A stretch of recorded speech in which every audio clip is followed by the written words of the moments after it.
Hello friends, जय माता दी। आज नवरात्र का पहला दिन है और इस दिन माँ शैलपुत्री की पूजा होती है। माँ शैलपुत्री की कथा इस प्रकार है। पहले दिन माँ शैलपुत्री की पूजा का विधान है। माँ की कथा पढ़ने से सुख समृद्धि आती है।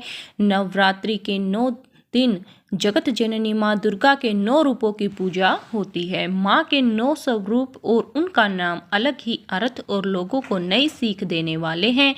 नवरात्रि का पहला दिन माँ शैलपुत्री को समर्पित है, जो हिमालय राज की पुत्री है। इसी के चलते उनके नाम का अर्थ भी कुछ ऐसा है। शैल माने पत्थर या पहाड़। पहले दिन शैलपुत्री की पूजा का महत्व है। मान्यता है कि देवी के इस स्वरूप की पूजा इसलिए की जाती है ताकि लोगों के जीवन में शैलपुत्री की नाम की तरह ही स्थिरता बनी रहे, वो अपने लक्ष्य को पाने के लिए जीवन में अड़िग रहे। नवरात्रि के पहले दिन कलश स्थापना के बाद माँ शैलपुत्री की पूजा का विधान है। कलश स्थापना के बाद दुर्गा सप्तशती का पाठ किया जाता है। मान्यता अनुसार कलश को भगवान गणेश का स्वरूप माना गया है। किसी भी शुभ काम में कलश की स्थापना भी इसीलिए की जाती है। पहले दिन शैलपुत्री की कथा सुनने और पढ़ने मात्र से घर में सुख समृद्धि आती है। माँ शैलपुत्री का मंगल आशीर्वाद प्राप्त होता है।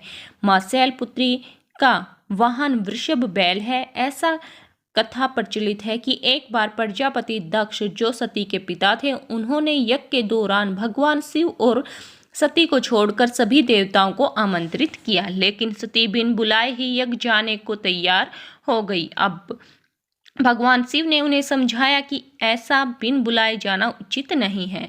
इसके बावजूद सती नहीं मानी और ऐसे में सती की जिद के आगे भगवान शिव ने उन्हें जाने की अनुमति प्रदान की। अब सती बिन बुलाए पिता के यहाँ यज्ञ में प्रतिभाग करने पहुंच गई। वहां उनके साथ बुरा व्यवहार किया गया। मायके में सती की माँ के अलावा सभी ने उनसे गलत तरीके से बात की, क्या भाई और क्या बहनें।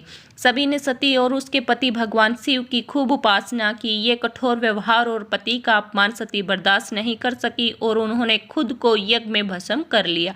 जैसे ही ये वाक्य हुआ और भगवान शिव तक समाचार पहुंचा, उन्होंने तुरंत अपने गणों को दक्ष के यहाँ भेज दिया। गणों ने इस यज्ञ को विध्वंस कर दिया। अगले जन्म सती ने हिमालय की पुत्री के रूप में जन्म लिया।